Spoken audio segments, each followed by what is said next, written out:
Bella was awakened by the sound of a doorbell ringing. It was early morning, and she wasn't expecting anyone. As she got out of bed and opened the door, she didn't immediately recognize her childhood friend. She looked up and down at a tall young woman wearing a somewhat short skirt for casual attire. Bella tried to figure out why the face seemed so familiar. She couldn't quite identify who she was. The face felt familiar, yet it had changed significantly. The woman was cradling something in her arms.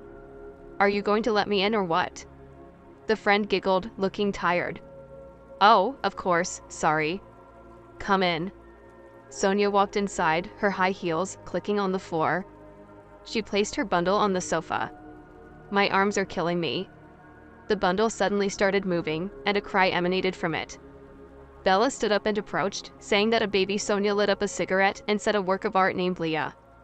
Bella immediately began waving the smoke away with her hands. "Are you out of your mind? Go smoke on the porch. Now there's a baby here, for heaven's sake." Sonia smiled and said, "Nothing's changed at all, you're still as righteous and boring as ever." Sonia went to the porch and smoked, watching through the window as Bella carefully unwrapped the baby and let her get some fresh air as she spoke affectionately to the baby. Leah cooed and calmed down when Sonia returned from outside after smoking 3 cigarettes in a row. She didn't smell. Pleasant Bella stood up, opened the window, and looked at her disapprovingly. "How are you feeding her?" Sonia dismissed it with a wave of her hand, as if it weren't important. "There is a bottle in the bag." Bella quickly prepared some porridge and changed Lee's clothes, which she found in the bag. "It's chilly outside. You need to keep her warm and fed. Don't worry, she's a strong girl."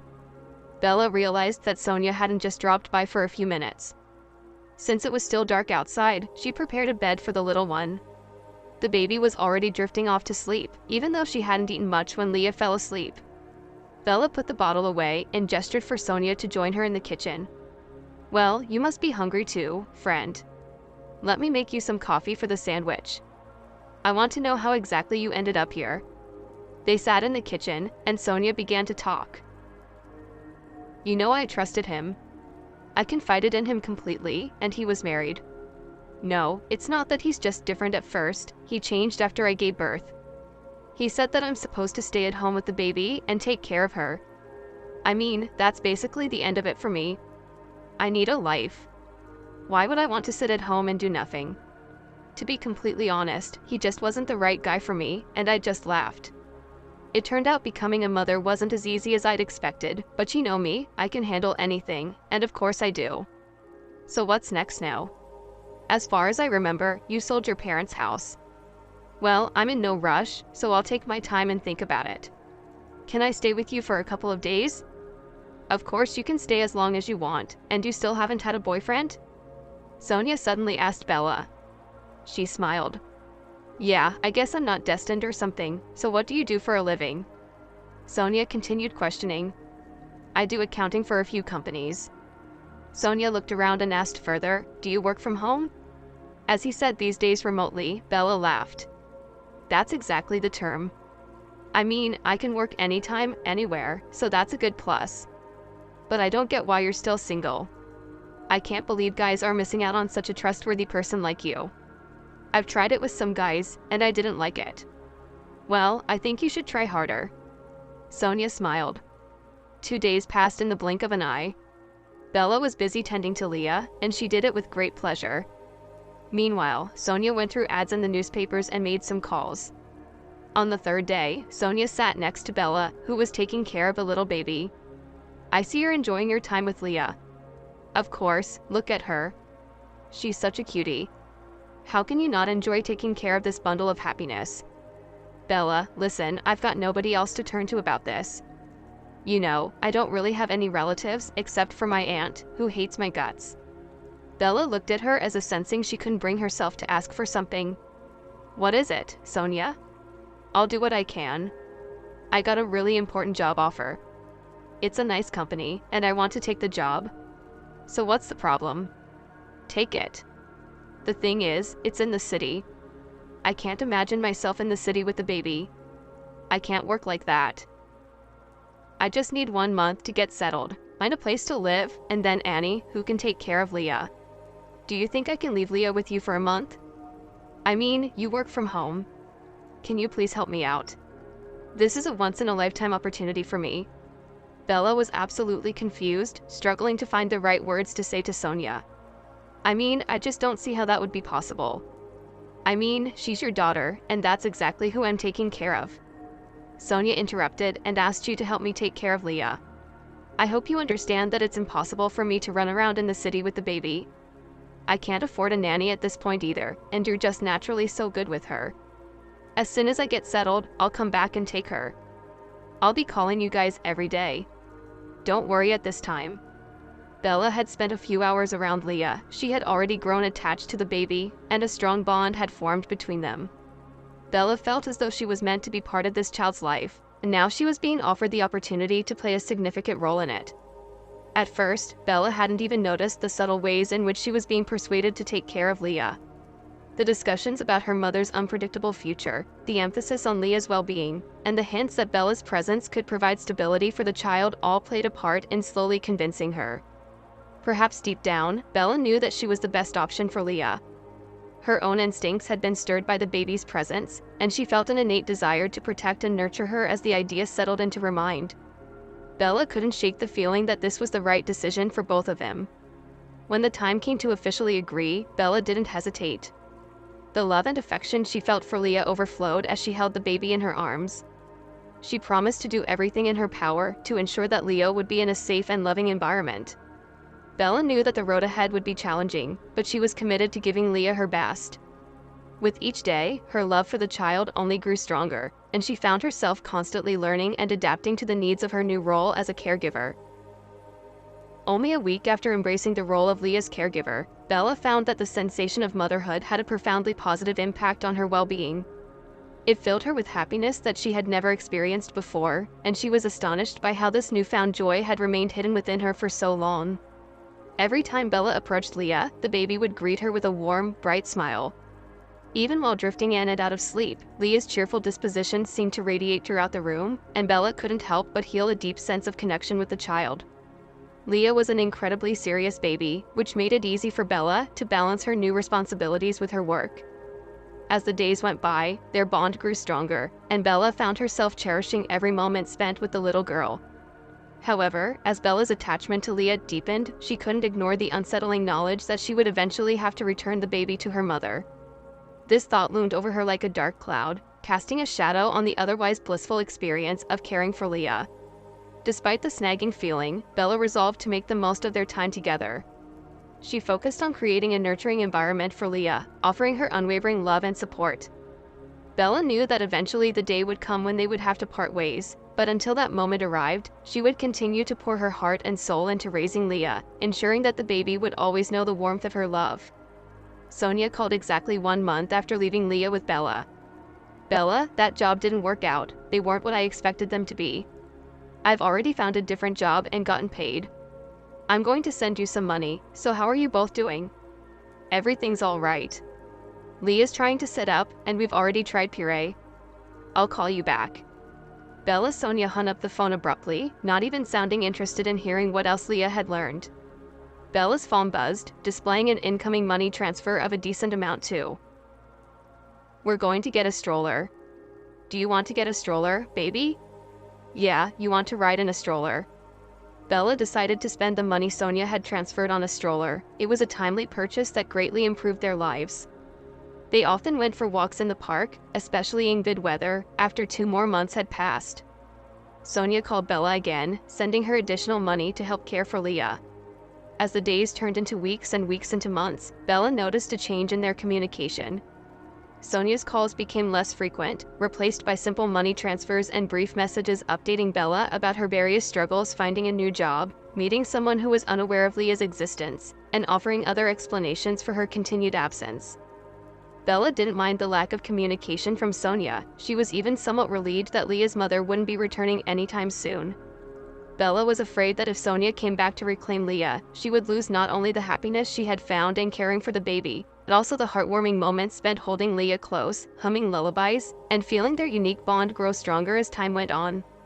However, even the money transfer that ceased Sonia seemed to have vanished entirely. No more calls or messages provided any insight into her whereabouts or her intentions for Leah.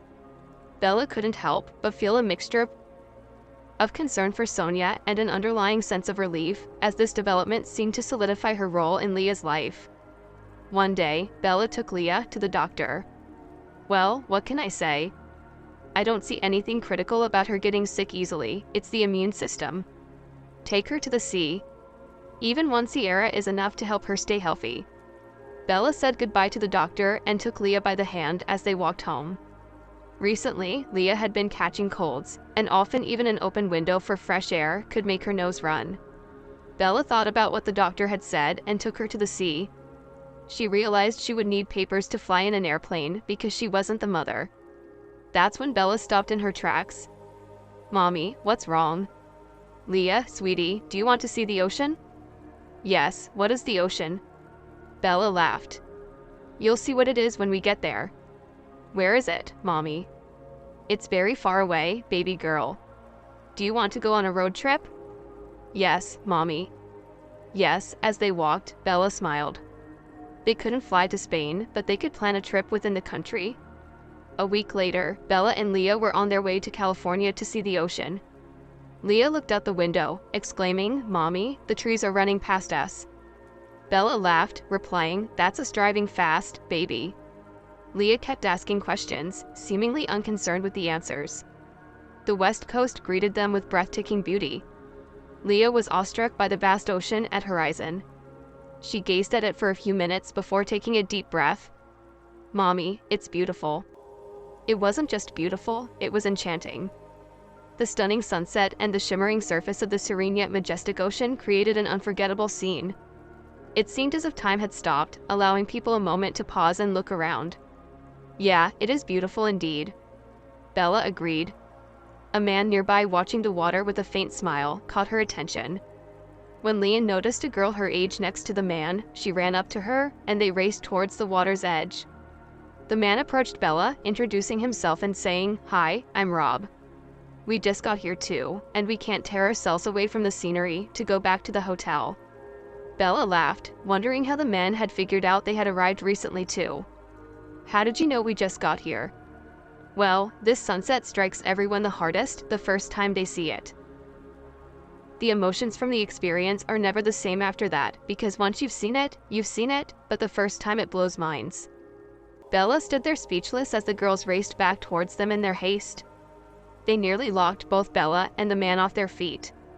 Bella's instincts kicked in as she reached out to Kettle, while the man did the same for his daughter. As the dust settled, they found themselves frozen in place, staring at one another in disbelief. Bella's expression grew as she studied the young girl in the man's arms and then looked back at Leah. The man appeared to be equally taken aback by the situation. The two girls were the spitting image of one another, with the only distinction between them being the outfits they were wearing. The uncanny resemblance between the races of the children in Florida raised questions in Bella's mind. Were the girls related? Could they be twins separated under mysterious circumstances? The situation seemed too extraordinary to be a mere coincidence. As Belen and the man exchanged puzzled glances, they knew they needed to unravel the mystery behind the striking similarity. "Daddy, I'm hungry." The man's daughter chimed in. "Mommy, I'm hungry too."